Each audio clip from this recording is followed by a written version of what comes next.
Assalamualaikum warahmatullahi wabarakatuh. Sugeng enjing para pamirsa, kula Anggita Dewi Agustin rawuh kagem nglantarake pawarta ingkang lagi rame dibicara ing tengahing masyarakat. Suara bising saking salah satunggaling pabrik ing wilayah Tempuran nyebabake warga sekitar ngrasa resah lan keganggu ketentremane. Kados pundi pawarta selengkapipun monggo kita sesarengan mirengaken. Para warga Tempuran, Kabupaten Magelang ngaturake rasa kirang nyaman amargi saya kathahipun pabrik enggal ingkang dipunbangun caket kalian pemukiman. Gangguan swanten lan pencemaran lingkungan dados dasar keluhan saking masyarakat.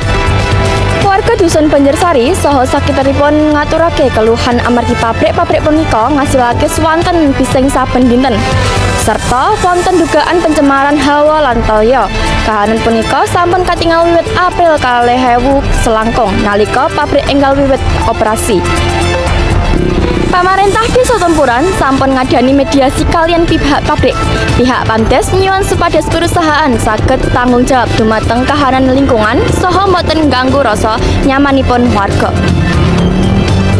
Para warga ngarep-ngarep pemerintah Kabupaten Puron tindak kanthi tegas.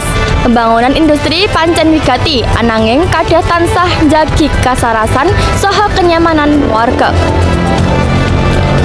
Mekaten pawarta ingkang saged kula aturaken mugi migunani tumrap kita sedaya. Matur nuwun. Wassalamualaikum warahmatullahi wabarakatuh. Kula Anggita Dewi Agustin nyarios saking Tempuran, Magelang.